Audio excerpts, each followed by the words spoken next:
I'm very happy to open this discussion this afternoon. And I'm not going to take any time so we can have more time for the discussion. I remind you that we really hope to have a very interactive dialogue, so I'm going to keep track of the time in order then to really have many rounds of interventions from the floor. So we have a great panel this afternoon. We are going to start actually now with Frances Raday, member of the Working Group on Discrimination against Women in Law and Practice. And then I'm going to introduce the other presenters. Frances, you have 10 minutes. Thank you very much. I hope you all know what the Expert Working Group on Women and Discrimination against Women in Law and Practice is. I'm going to try and fill in things that we haven't heard, though sometimes I might repeat things that we have heard. Firstly, the group, when it was set up, the mandate of the group was to recommend ways and means to eliminate discrimination against women in law and practice and to empower women, as well as to compile good practices for those goals, for achieving those goals. Well, women are 51% of the 99%, not probably of the 1%. So as 51% of the 99%, we decided we have to have a very comprehensive, being the first working group on this issue, we wanted to have a very comprehensive view of women's lives. So we compartmentalized it into public and political, economic and social, family and culture, health and safety. But we did so knowing that our last report will be on the integration of those different aspects of women's lives, because they are totally integrated. A woman does not divide herself into 4 sections and live differently in each of those aspects of her life. So that's in the final year, the 5th year, we have to try and show what is the good for women. And one of the things we have begun to adopt in going through the thematic reports that we've given to the Human Rights Council is that the good for women has to be removing barriers to women having choices, autonomous choices equal to those of men as to how they live their lives in these different areas. So it's really enhancing real choice, agency. I think Sandy Fredman talked about it, enhancing real agency of women. Well, the second report on women's economic and social life we presented last year, June 2014, to the Human Rights Council.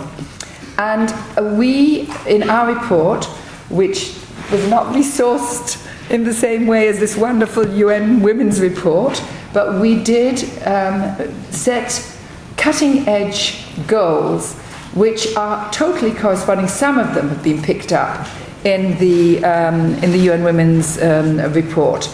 And the interesting thing, of course, is that those goals have been integrated into a resolution of the Human Rights Council, and therefore have been given, they have been endorsed by states.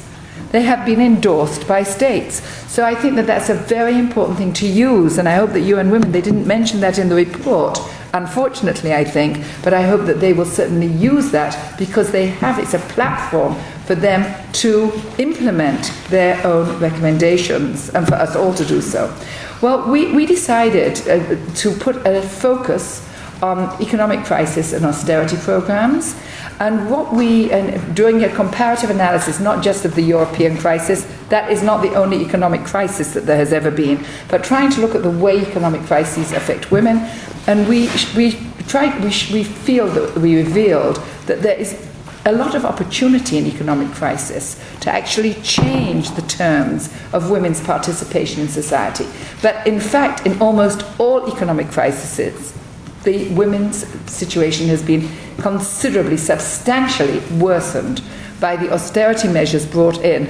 The exception, we did a country visit to Iceland in order to see how they had maintained an extremely egalitarian division of services and work and economic prosperity between men and women and their economic crisis. But of course it's a an exceptional situation because they managed to convince the International Monetary Fund as being a population of 300,000 in a way that maybe Greece could not and Spain could not and other countries in the world could not have done. We decided to analyze women's economic and social life in a very wide sense. We started off with the life cycle. Now, we went through a lot of what is in the report on education for girls and the success of the MDGs, actually on formal education for girls, on attendance. But what we also discovered is the disconnect between girls' educational achievement in those countries where it is very high and the economic returns on that educational achievement. So we felt that that is the childhood preparation for life has to be addressed.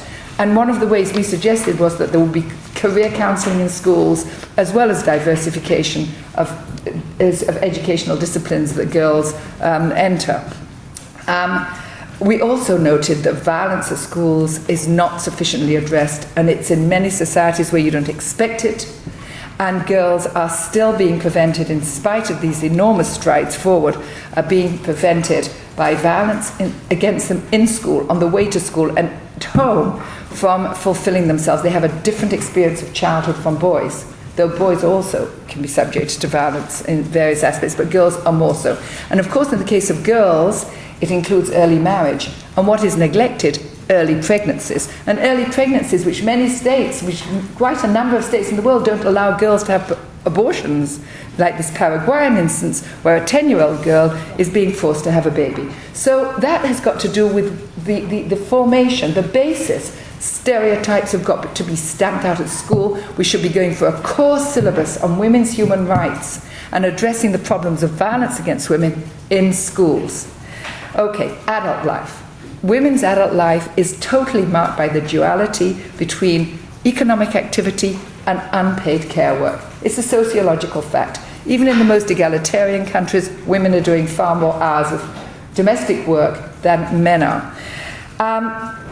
When we talk about women's economic activity, I'm not talking about work. Work is, firstly, a diminishing commodity in the world. Fewer and fewer people actually have it. And for women, it's an even more diminishing commodity than for men. And it's also a less valuable commodity than it was because there's far less protection for employees than there were. But still, in the formal sector, we know equality, even where it's been required by law, doesn't exist. I'm not going into it because the report is very, very clear on that, and the ILO, of course, has been very, very clear on that. Informal labour. Informal labour, we talked about the need to reduce and reconstruct and remedy informal labour. What do we mean? Reduce, as the report has suggested. We also suggested, we recommended that formal jobs, there must be an increase in supply of jobs in the formal labour market for women, even though, as I said, as a labour lawyer, I think they're less valuable than they used to be, but they're better than informal jobs. So we have to, firstly, we have to reduce. Secondly, we have to reclassify. Informal labour is a result of legal classification in many, many cases. It's being classified in a way that prevents employees making claims against the user of their labour. And that is true, I'm not going to go into it more because I haven't got time, but we have to reclassify informal labour. And the third thing is to remedy it. Even for those women who remain in informal labour, we've got to make sure that they get maternity leave paid by the state. We've got to make sure that they have all the benefits of the social benefits of the legislation for employees have to be applied mutatis mutandis to the informal sector. So that is, we have to address informal labour in a far more central way. The third thing, women are active, economically active, not only as employees, formal or informal. They are active as business entrepreneurs, traders, financial investors, members of cooperatives and trade unions. In all these fields, they are not present in any considerable numbers in the leadership positions, in the decision-making decisions, in the policy-making decisions. This is true at the corporate level or the trade union level. It's true at the national level, the economic aspects of governance, and it's true at the international level. The IMF and the World Trade Organization leadership is almost woman-free. Banking, 17 out of 177 governors of banks, of national banks, are women, 17 out of 177. It's much worse than the statistics on politics. Political participation has improved. The quota systems for women in politics have improved. Now, it's only the very beginning of seeing a few countries, we reckon about 7 countries or 8 countries now have quotas for women on corporate boards. We need to extend the idea of gender parity in politics to gender parity in economic leadership. Now, this is not in order to give women careers. It's not because I'm complaining about women's careers being stunted. It's in order that we affect policy which up till now has accentuated inequality and also ignored the gendered harm coming from extractive industries, coming from sweatshops, coming from export processing zone. The majority of victims, and the worst victims, are women. You see it on the pictures of the Bangladesh garment factories, but it is wide, globally, that is the case.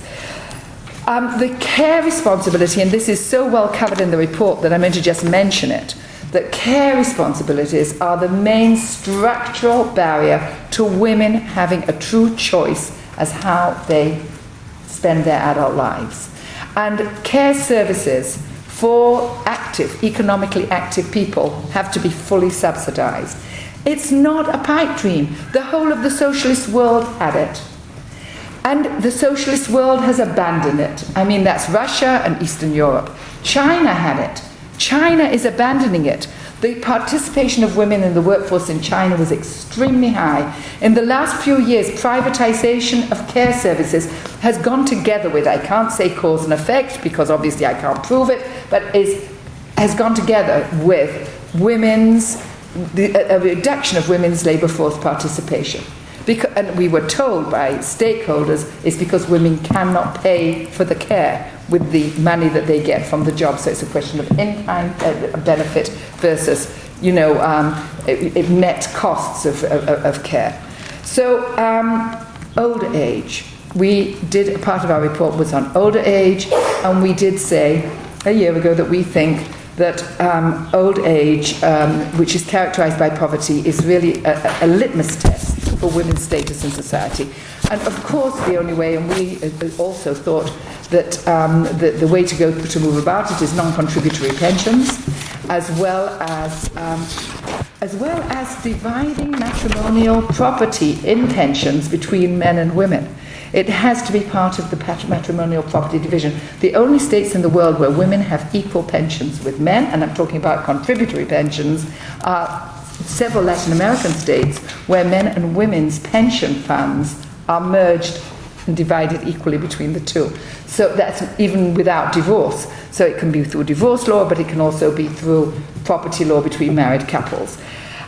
We really welcome this report by UNWomen, which propagates some of the central recommendations which we made to the Human Rights Council. Almost all our recommendations were adopted directly in Human Rights Council Resolution 26.5 in June 2014. So they have endorsement by states. Which is the one that was not adopted in the resolution? The social protection floor for care was left out, was not adopted. Now it came up in the resolution on protection of the family, which was promulgated by the Human Rights Council after that, but it came out in the concept note, and it's not quite clear what the status of it is yet, so it is kind of dancing around there, but it was not turned into a part of the Human Rights Council resolution on women's economic and social life. So we see that goes very much to the roots of, in some ways, the capitalist system. And so that is something that we should be working together on. What I would like to say is, since we, as I say, we know the what, we agree on the objectives, I hope that we will really work together and use every possible support that we have, which includes the Human Rights Council resolution, to move forward. So I wish you a lot of luck with this report. Thank you. Thank you. And thank you for inviting me. Thank you. I'm going to pass to the next panelist, Maxine Molyneux, Professor of Sociology at the University College London. Maxine, you have the floor. Thank you very much. Well, I want to congratulate Charlotte and her team on an excellent report, which is very broad-ranging and will be extremely important in reminding policy communities of the importance of economic rights and how critical it is to bring a gender lens to bear on social policy. I was very pleased with Chapter 3, which was excellent and brought lots of issues to bear. And is very up to the minute in providing some stunning statistics which we can all use in our advocacy. But the fact that we still are very far from achieving that kind of gender awareness in social policy, we need to work very hard to eliminate the discrimination that women suffer in these systems, and we also need to work very hard to make sure that policymakers understand that women are key stakeholders in social policy as users, but also on behalf of family members as carers. So women have a huge stake in social policy. So I think it's a timely report. It's an important report because social policy has come back onto the international agenda, if only because the damage caused by adjustment policies has rendered so much of the population vulnerable. And I think that's one of the reasons we're seeing a new rollout of particularly social protection. Now, I was asked to speak particularly about the Latin American region, which has been among the pioneers in the area of social policy historically. It's also seen some recent advances in regard to women's social rights. So I want to just sort of bring to this meeting kind of 4 of the key messages of the UNWomen report as far as social policy and protection are concerned, looking at some recent Latin American developments to show that with political will, a favourable opportunity context, and active women's movement, you can get a lot done. But you have to keep up the pressure over many, many years. Indeed, it can take, as we all know here, a very long time to get things through to implementation stage. So I guess, the 4 points I just want to kind of look at in Latin American context very briefly are, first of all, that women's individual rights and gender equality have to be at the centre of social policy. They have to be, embedded within its kind of, the way in which it's written, the way in which it's implemented. Secondly, that care is an essential component of any gender-sensitive social policy.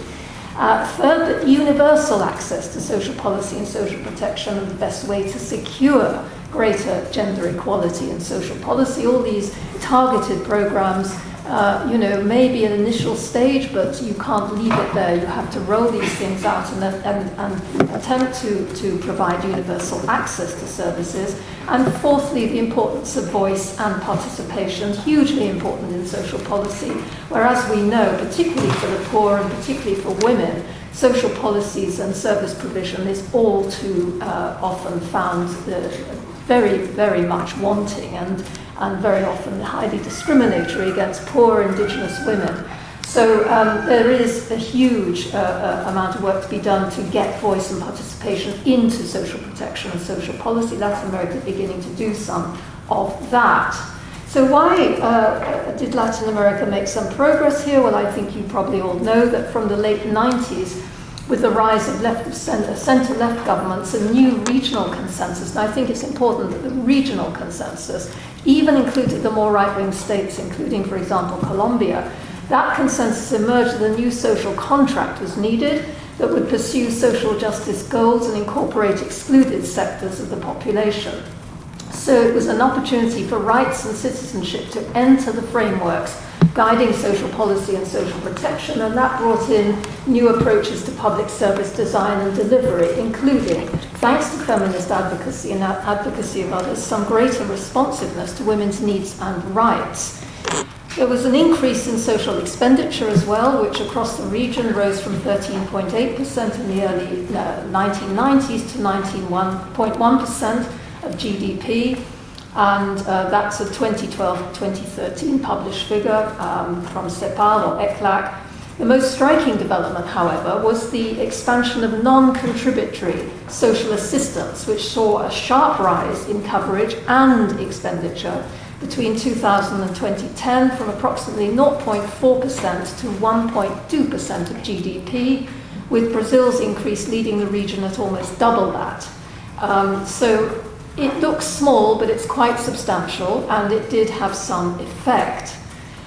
Initially, this expenditure in social protection was focused on the rural sector, where poverty was deeper and more concentrated, but gradually the scope of provision was extended as urban poverty was increasingly seen to be a major social problem, and that was extended to cover certain targeted urban groups, such as the disabled, female-headed households, and those in extreme poverty.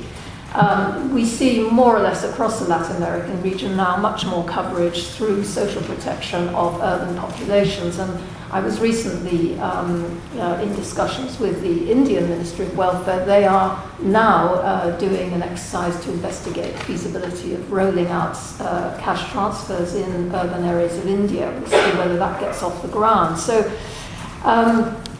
when we think of social assistance, we think of the conditional cash transfer programs, of course, and we've heard quite a lot about the limitations today. The ones that concern women in particular, those directed at households with children, and I'll say a word or two about that in a minute, but less widely appreciated, I think, is the growth of social pensions for the elderly. Francis mentioned that just a moment ago.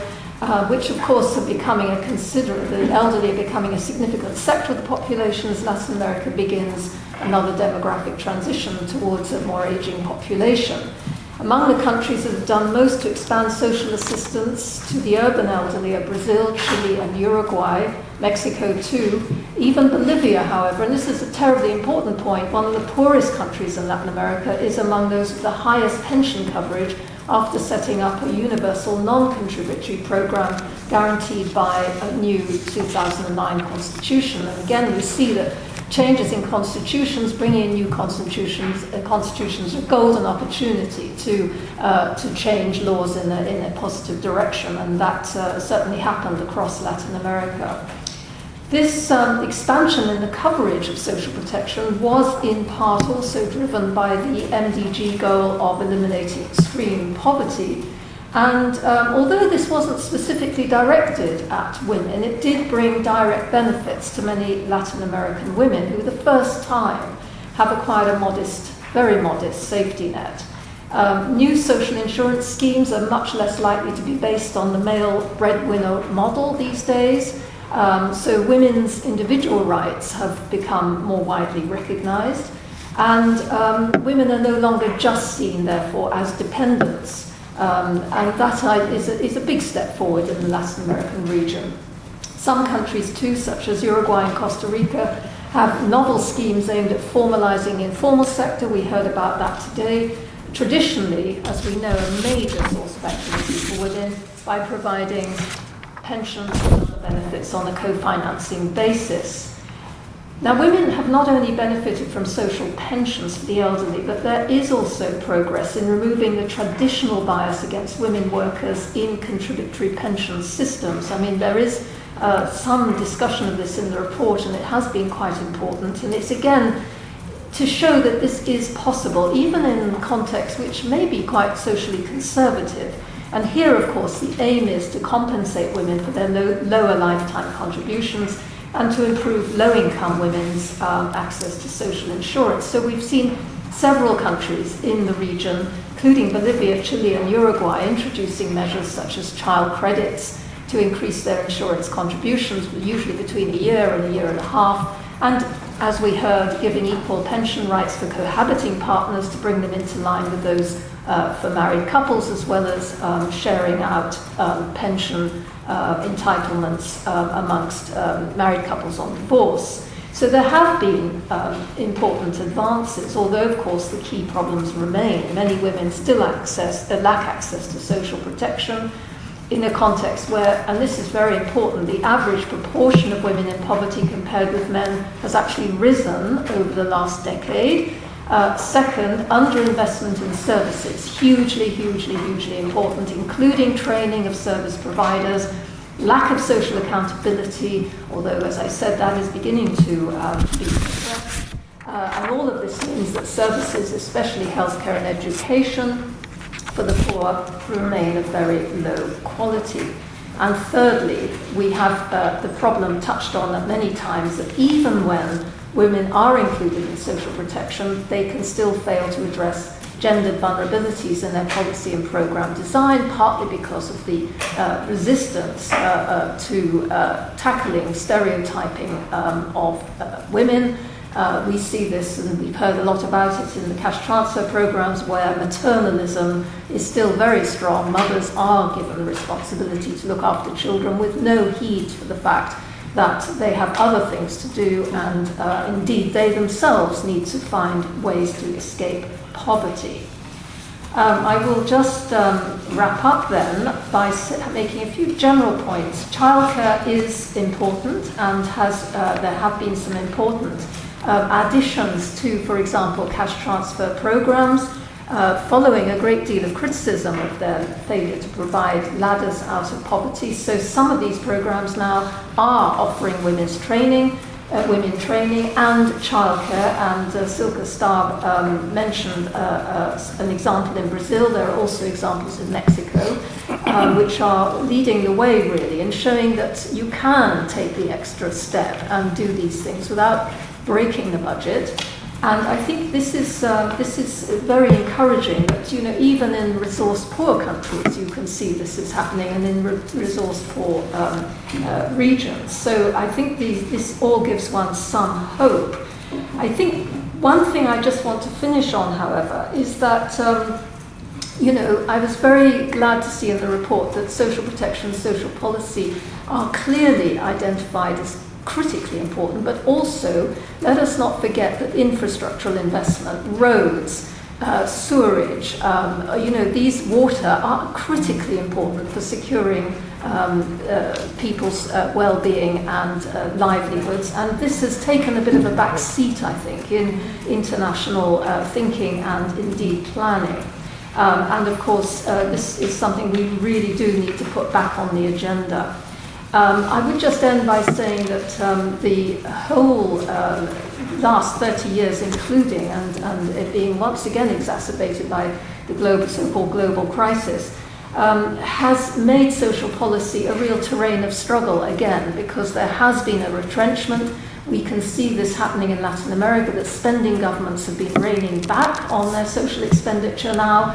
And we've also seen, however, a rise in quite spectacular protests by people on the street in Brazil. The long-standing Chilean students' movement have been protests both demanding more attention to social welfare provision and basic services, but also fundamentally criticizing the previous drift towards privatization and escalating costs in public provision. We have, of course, only to remember that although privatization is often said to be, you know, increasing competition and thereby actually reducing costs, just look at the US model, which has the highest, most costly healthcare service in the world and is the most privatized. So I would just leave you with that thought, and thank you very much for your attention.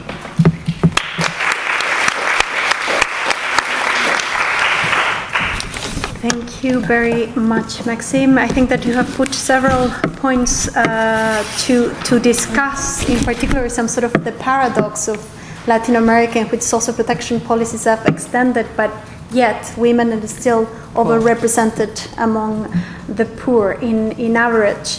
And as you mentioned now, the link with human rights in terms of also civil and political rights and freedom of assembly, freedom of expression, and the social movement now also in the region against corruption how that also influence that. So many interesting points to discuss from the rights perspective. Now I give the floor to our discussant, Virginia Dandan, the United Nations independent expert on human rights and international solidarity.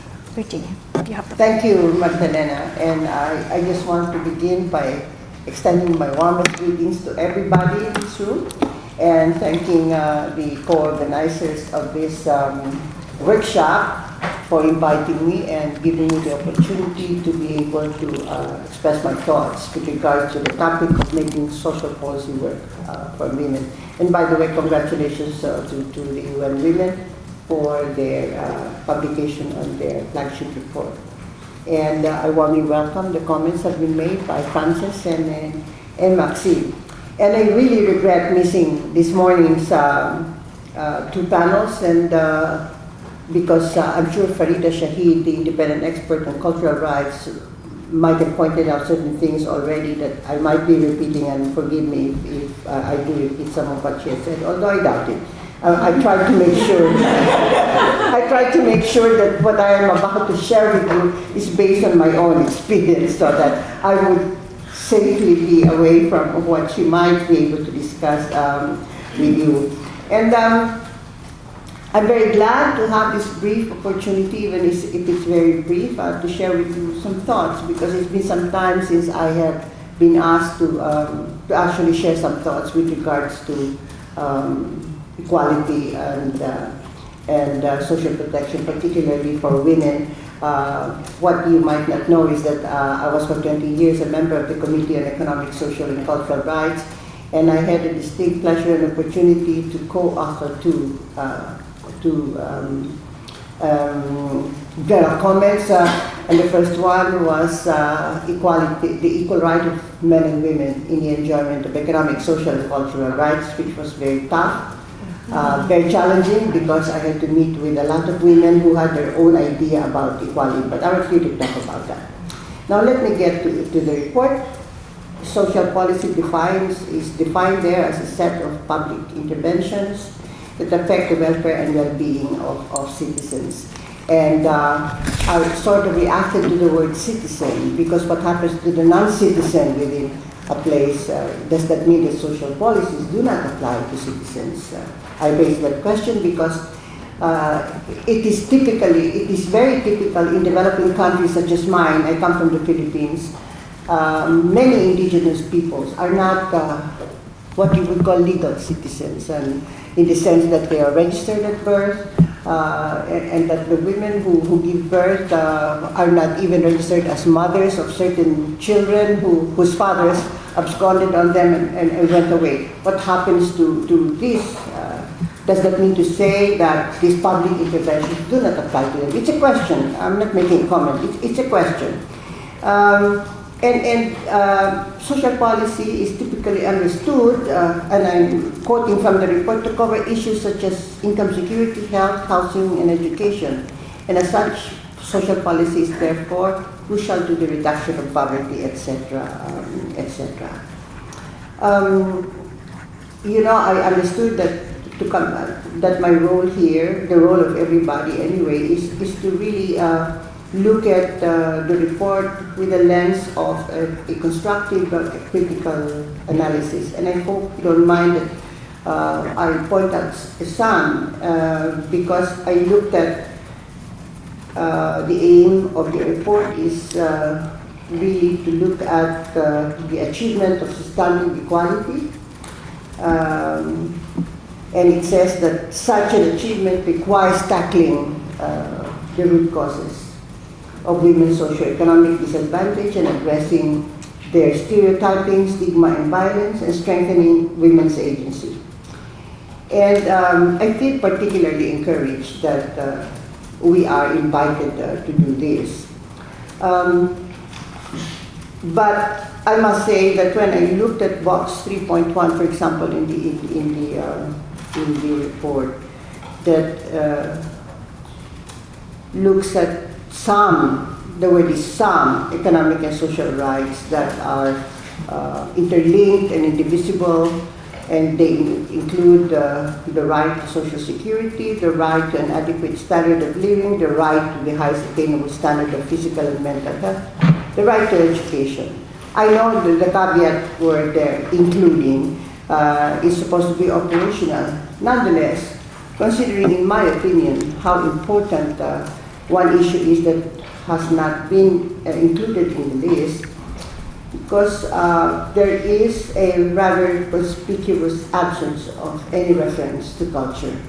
And in fact, throughout the publication, there is no reference to the cultural dimension of women's disempowerment and disadvantage.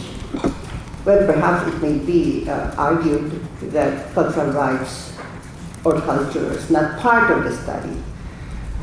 Nonetheless, how can we possibly speak about substantive equality, let alone addressing the root causes of gender inequality, stereotyping, stigma, strengthening women's agency, their voice and their participation, without considering and confronting the role of culture and traditional practices that can and do adversely affect women's rights. It is therefore my position that, of course, economic and social rights, particularly in the, I will not say North and South because this is not about North and South, but in developing and developed countries, there is this uneven trajectory of where economic and social rights go, but only one on how culture is perceived, at least as far as women are concerned. And I call your attention to the provision on the International Covenant on Economic, Social, and Cultural Rights under Article 15. It's paragraph 1A that says, everyone has the right to take part in cultural life. Of course, you know, reams and reams of materials have spoken about what participating in cultural life means. But I would like to point out that gender is, as we all know, assigned, gender roles are assigned by our society. And of course it's true, the social dimension of gender is there. But where does the social dimension come from, except from culture? And what does culture do? It really impregnates, it's really there that we cannot deny it exists, but nobody seems to want to say it except the women themselves. And I have worked on the ground for many, many years, and it's what women say even today, their cultural practices. And I say, why do you accept this role if you are so much against it? And what they say is, it's because our mothers taught us to do this, and their mothers, and my mother's mother before that, and it just simply the way it is. So, if we want substantive equality, I think we must, if we want to address the root causes, let us identify those root causes, and please let us not be shy or timid to name it. And one of the more important, basic problems really is the root cause is culture. So, making policy work for women requires the implementation of strategies mapped out in the report, and I agree with all those strategies. But it is important first to spell out in concrete terms, as I said, the root causes of gender inequality, because we would be missing out on the larger majority of women who live in developing countries. They would be missing out on an opportunity to have their voices also heard. That's why I really appreciate very much the report on the Egyptian project in what is the name of the community now? It's in the report, it's Ain El Sira, I think, which really focused on how the women themselves sought to uplift themselves from the mire of the gender discrimination that they were suffering. I'll stop here, and I look forward to our discussion. Thank you. Thank you.